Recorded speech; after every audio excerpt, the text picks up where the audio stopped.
Halo, selamat pagi. Assalamualaikum warahmatullahi wabarakatuh, teman-teman semuanya. Nah, ini podcast pertama untuk IARK ya, Ikatan Alumni Rumah Kepemimpinan. Dan podcast ini kita beri judul atau beri nama Juru Dengar programnya. Nah, di Juru Dengar ini yang pertama banget. Jadi ini kita sudah ada kawan alumni Rumah Kepemimpinan juga, Angkatan 7 Regional Makassar. Yes. Namanya Muhammad Ihsan Harahap, panggilannya Ihsan. Ini kawan saya sebenarnya ini. Kawan saya waktu kuliah, tapi hijrah ke Makassar. Kalau saya kan di Bogor kuliahnya ya. Ini San, kita karena waktunya terbatas buat podcast ini, jadi kita pertama ngobrol perkenalan dulu. Tentunya bebas cerita mungkin masa kecil dan seterusnya ya gitu. Baru nanti yang kedua kita coba ngobrol-ngobrol yang berkaitan dengan dunia profesinya sekarang. Ya. Gitu. Kalau sekarang tuh digital marketer berarti ya kategori profesinya ya. Yes. Ya. Gitu. Tapi nanti lebih dalamnya nanti. Sekarang kita cerita dulu San, ente kalau masa kecil itu di mana? Di Makassar apa di mana, cerita aja deh gitu. Sama yang berkesan apa waktu masa kecil? Oke. Assalamualaikum warahmatullahi wabarakatuh. Salam. Salam. Salam ya.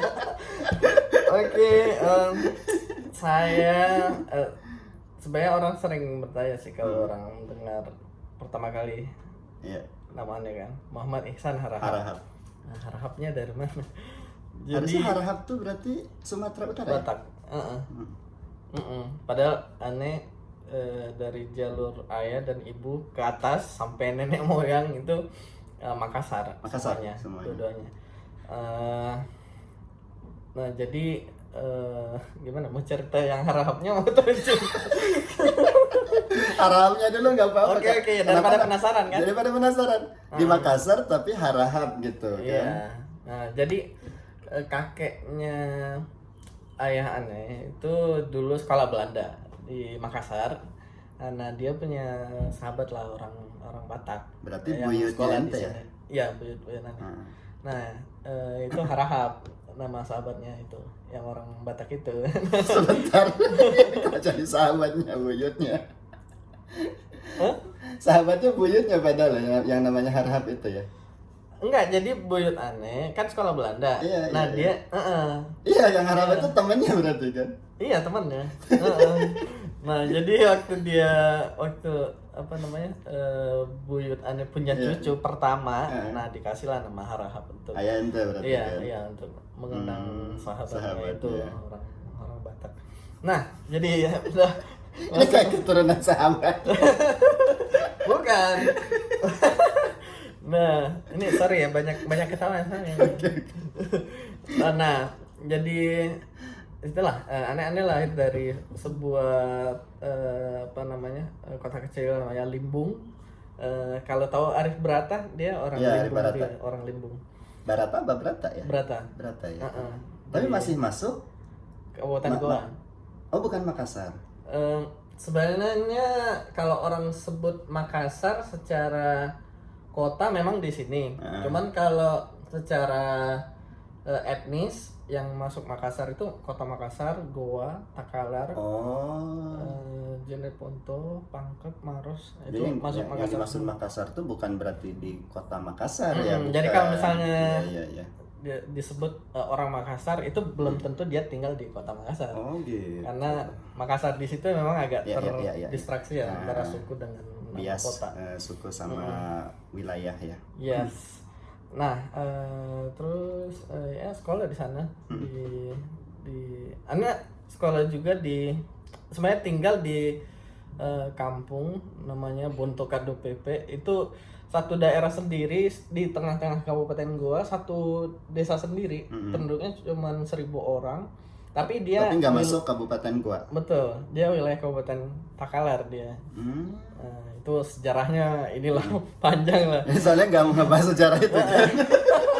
Ya, kemudian di sekolah Muhammadiyah di Limbung, SMP Muhammadiyah Limbung. Kalau SD negeri ya. SD negeri. Jadi karena masuk sekolah Muhammadiyah, aktif di IPM, Ikatan Pelajar Muhammadiyah. SMP tuh udah ada ikatan pelajarnya ya. Iya, ikatan pelajar Muhammadiyah.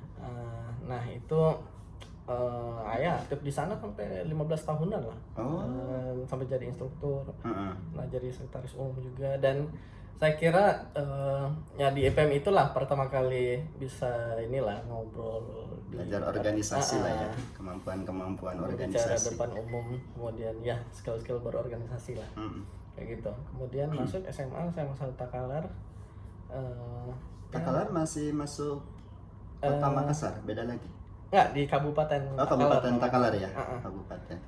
Jadi ya di sana aktif juga lah di beberapa organisasi, sempat mendirikan buletin juga yang cukup kontroversial pada masanya. Aneh jadi pemretnya, dan itu pengalaman jurnalistik yang pertama lah. Jadi aneh Kontroversinya karena apa tuh? jadi lewat buletin tersebut kita dulu meluncurkan satu gerakan. Nah waktu itu udah kelas 3 SMA, namanya gerakan anti nyontek. Nah apa namanya, kan sebenarnya itu sebenarnya bagus kan, gerakan anti nyontek saat ujian nasional. Nah, tapi kan waktu itu tau lah apa namanya, masih banyak apa namanya kayak oknum-oknum yang menyebarkan ya itulah. Kadang diorganisir guru kadang-kadang. Ya betul. Nah jadi ya Bentar, ini podcast ini memang kita belak-belakan aja ya, fenomena-fenomena atau realitas sosial tuh harus disebutkan gitu secara to the point.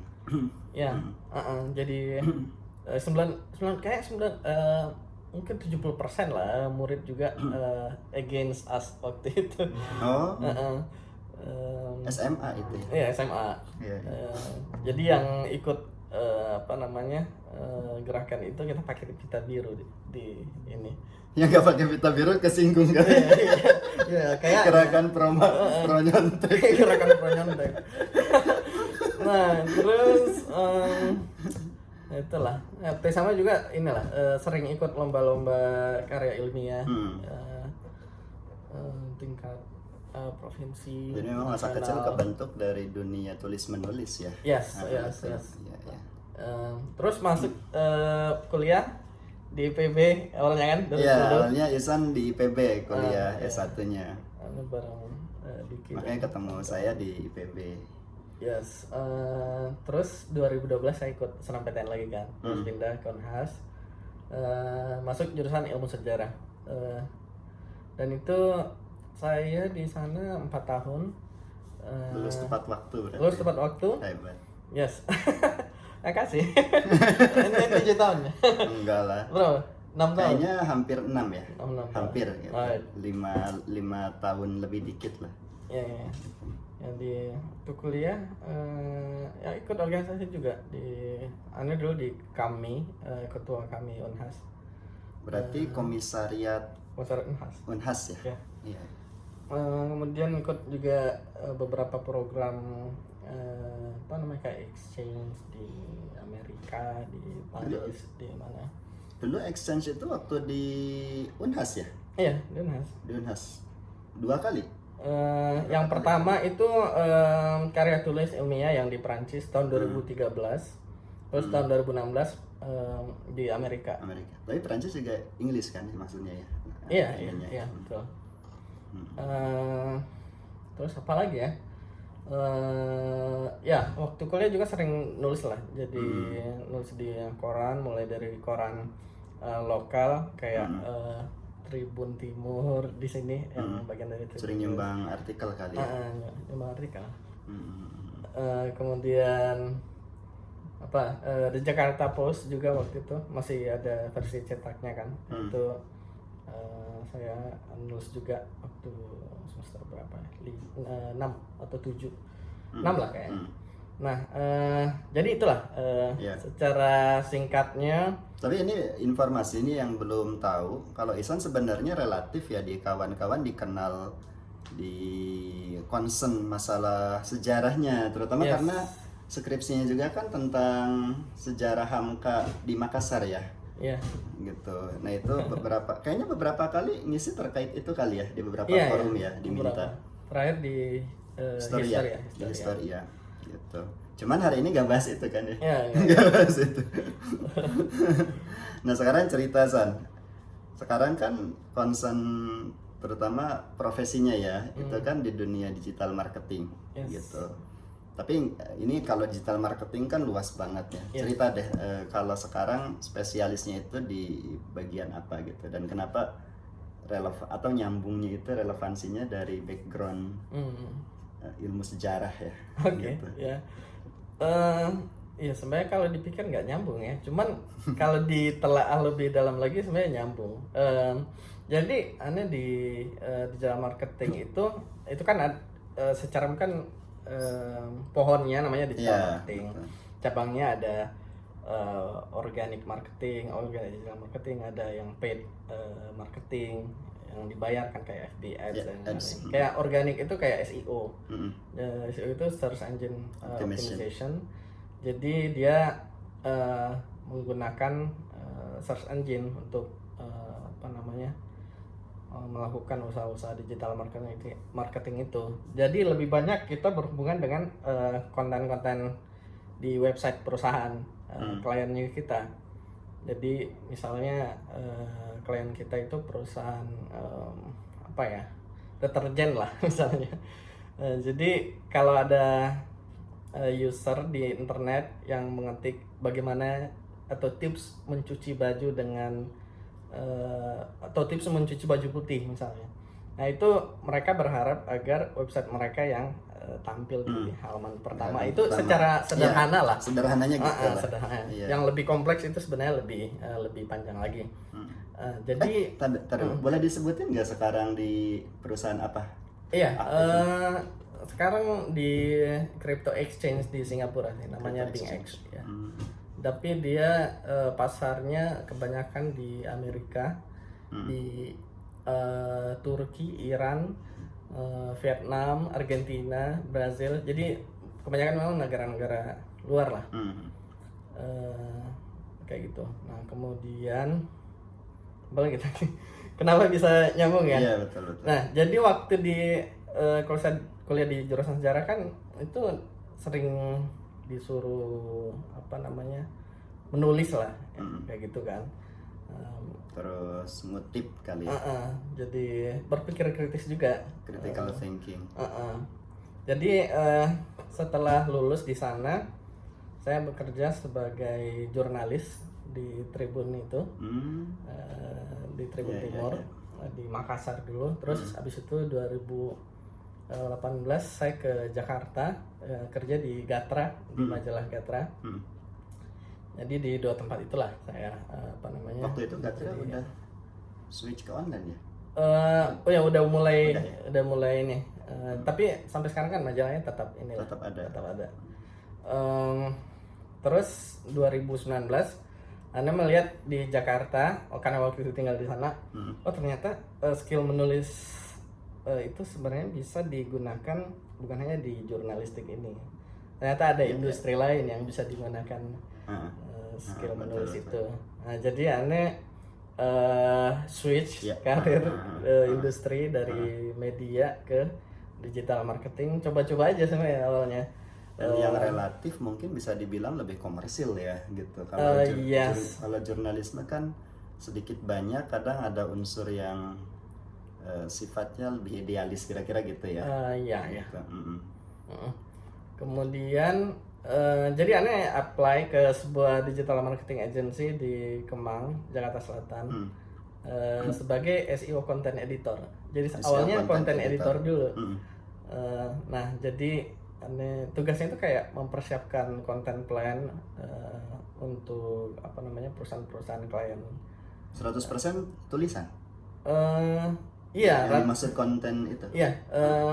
Meskipun Anda juga pernah nulis lah, tapi itu bukan yang utama. Untuk misalnya kayak script video, kemudian copy untuk ads dan lain-lain. Tapi yang utama adalah mempersiapkan content plan untuk klien kita. Dan dulu lumayan besar sih klien kayak Unilever. Anda pernah kerja Rinso, Rexona, kemudian Toyota Astra, Astra Toyota kan, yang semua produk roda 4 mereka di Indonesia. Kemudian Bank HSBC, HSBC, HSBC. dan ya beberapa lah yang lain. Jadi lumayan besar lah kliennya. Nah jadi dari situ belajar, oh ternyata skill menulis ini bisa betul-betul dipakai lah secara lebih dalam tanda kutip industri Iya, kan. betul. Untuk Tadi lebih komersil tadi, iya. lebih industrialis kira-kira gitu ya. Jadi awalnya kerja sebagai SEO content editor namanya. Nah tapi itu kan lebih banyak mempersiapkan kayak redaksional lah. Kemudian setelah kerja di sana 2020 aneh balik Makassar dan itu udah pindah ke perusahaan, waktu itu perusahaan di Inggris. Jadi sejak Maret 2020 aneh udah WFH lah. Udah kerja remote Sampai sekarang. Oh. Ya. Kemudian Iya. nah di situ aneh udah switch dari SEO content editor menjadi SEO spesialis. SEO spesialis. Jadi yang udah ngerjain apa namanya Tapi kayak ke tahap itu murni karena track record pekerjaan atau ngambil beberapa ini juga semacam training atau course gitu? sebenarnya bisa sih ambil course, cuman aneh memang lebih, kalau dalam kasus aneh itu lebih banyak dari berinteraksi dengan teman-teman yang di kantor yang sebelumnya yang sebagai SEO content editor itu. Jadi aneh memang lebih banyak bergaul dengan departemen SEO-nya mereka. Jadi akhirnya oh kayaknya bisa lah, karena aneh juga secara apa namanya kayak kalau jadi SEO spesialis kan minimal harus bisa kayak HTML dasar lah dan lain-lain, JavaScript, Harus bisa itu. CSS. Ya, karena untuk lihat misalnya masalah teknikal di. Tapi mungkin otodidak ya ente ya belajar Iya, itunya. otodidak. Otodidak. Meskipun waktu SMA juga udah punya dasarnya lah. Karena dulu Karena blogging mungkin atau karena apa? ya blogging dan ikut ini juga Olimpiade Sains tingkat provinsi waktu itu sampai. Oh bisa saya santai. Iya, untuk informatika. Dulu kan ada Olimpiade Sains, kan cuma ada matematika, ada kimia, dan ada. Itu SMP. SMA. Jadi SMA ada inilah basic coding lah. Waktu itu bahasa codingnya pakai Pascal. Iya. Nah, jadi itulah udah nyambung semua tuh. Iya betul. Jadi waktu SMA punya pengalaman jurnalistik. Iya. Punya pengalaman apa namanya Basic ikut tadi ya, coding science, itu di bagian coding gitu ya. Nah, akhirnya tergabung lah di SEO itu, menjadi SEO spesialis. Iya, kadang-kadang profesi orang itu kan tidak di-decision berdasarkan record pendidikan formal ya gitu, tapi ada unsur pengalaman, kadang-kadang ada unsur curiosity sendiri ya, penasaran di bidang tertentu di dalamnya secara otodidak dan seterusnya. Tapi tadi bisa masuk ke mungkin bisa disebutin multinational company yang sekarang ya mungkin ya. Itu sekarang. Awalnya tadi selain koneksi itu apply secara formal lewat channel media tertentu enggak gitu? LinkedIn sih. Aneh semuanya LinkedIn. Nah ini kadang-kadang kan kawan-kawan juga suka ada yang nanya tuh, ini nyari peluang-peluang pekerjaan misalkan ya orang yang nggak mau WFO itu kan, yang pengennya full remote tuh di mana gitu. Iya. Kalau aneh sih kebanyakan LinkedIn sih. Semuanya sih malah dari Maret 2020 itu ada yang di di approach lewat message-nya, lewat HR-nya mereka kan. Ada yang memang aneh apply tapi di LinkedIn semua sih. LinkedIn semua. LinkedIn itu powerful banget lah.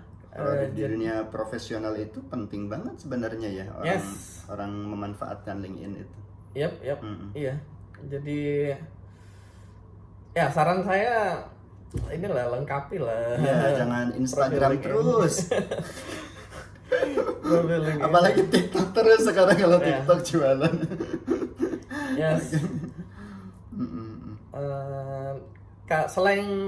Selain LinkedIn sebenarnya ada platform lain lah. Kalau mau yang freelance untuk freelance kecil-kecilan kayak Fiverr atau banyak lah yang platform. Iya. Tapi minimal LinkedIn ya, kita kalau mau masuk ke dunia profesional bagus ya. Gitu lewat channel-channel yang ada di LinkedIn. Oke. Terus kemudian sekarang itu kan udah aktif berapa tahun berarti? di Yang- digital marketing. Yang itu Singapura ya home base-nya ya? Iya, Yang sekarang ya? iya. Udah 2 tahun ya? Kalau sekarang ini baru tahun lalu sih, jadi hampir 1 tahun. Hampir 1 tahun berarti. Full remote. Full remote. Jadi ini sebenarnya udah perusahaan keberapa ya? Ketiga sejak 2020 itu. Iya. Jadi kan tahun sendiri waktu 2020, 2021, Iya, COVID full. 2022 sampai sekarang lah. Iya. Selain COVID, nah karena gara-gara COVID itu dan kemudian ekonomi Iya, ada betul, resesi betul. macam-macam, banyak kalau di dunia tech itu ada ini kan ada global layoff. layoff. Jadi Anda udah pernah kena juga 2 kali malah. Ini Jadi korban layoff zaman-zaman 2022 berarti. 2021 sama 2021 udah 2022. mulai ya. Ini kena layoff 2021 sama 2022. Cuman itulah apa namanya kalau tech sih lumayan, terutama SEO sih itu lumayan berlimpah ininya apa namanya Permintaan masih tinggi. lowongan pekerjaannya tinggi banget sih sampai sekarang. Enggak, tapi penasaran deh. Memang nggak ngambil course sama sekali, hanya murni berdasarkan portofolio pekerjaan dan seterusnya. Iya dulu iya, cuman tahun ini aneh ngambil course tapi course khusus untuk orang yang sudah menjadi SEO spesialis. Iya. Jadi itu untuk course yang inilah advance level. Ada sebuah Itu juga nyarinya jangan-jangan di LinkedIn itu ya. iya, dia sebenarnya inilah bekas orang yang pernah kerja di apa namanya di agensi tempat Anda bekerja dulu. Dia mendirikan agensi baru dan akhirnya dia juga salah satu inilah suhu lah di bidang SEO di Indonesia. Nah, dia bikin course untuk apa namanya orang yang udah jadi SEO spesialis lah. Jadi ya harus sudah punya dasar kayak gitu. Namanya apa berarti programnya kemarin? SEO Fighter Bootcamp 2023 awal ini. Agak lama berarti kalau bootcamp. Dua bulan Iya, lah. lama. Hampir 3 bulan lah betul. kayaknya. Lama. Tapi tadi ya bukan berarti setiap hari ya, mungkin Iya. ada schedule-nya lah gitu, seminggu berapa kali gitu. Iya. Tujuannya juga aneh ngambil untuk ini, untuk update gimana tren SEO Iya, terutama di antara pelaku SEO itu sendiri. Iya, Jadi nah itu saya kira penting lah untuk update. Nah ini sebenarnya penting ya buat kawan-kawan atau teman-teman itu mendalami bidang ini juga kalau yang tertarik gitu kan. Iya. Jadi mendalaminya secara profesional karena tadi ternyata permintaan dari dunia industrinya relatif masih tinggi ya. Yep. Betul. Oke. Terakhir nih, San, ini begitu ada AI, terutama ChatGPT ya, yang ada kaitannya dengan industri memproduksi tulisan ya. Nah ini sekarang berarti itu juga mungkin masuk ke dalam isu-isu SEO itu gitu, penggunaan AI ini. Iya, itu AI ini terutama ChatGPT sih. Ini datang yang pertama sebagai peluang, yang kedua sebagai Ancaman. Jadi itu kan sebenarnya kalau misalnya apalagi sekarang kayak Bing kemudian Google itu sudah merilis masing-masing dari mereka search engine yang itu bisa terintegrasi dengan generatif AI tadi kayak ChatGPT. Dan itu kan bisa apa ya? Bisa membuat usaha SEO sebenarnya agak gak relevan lagi gitu ya. Agak relevan untuk apa? Nah, tapi ternyata setelah perkembangan beberapa bulan terakhir, termasuk setelah Google memunculkan ini, ternyata memunculkan atau mengintegrasikan generative AI dengan search engine itu sebenarnya lebih mendukung untuk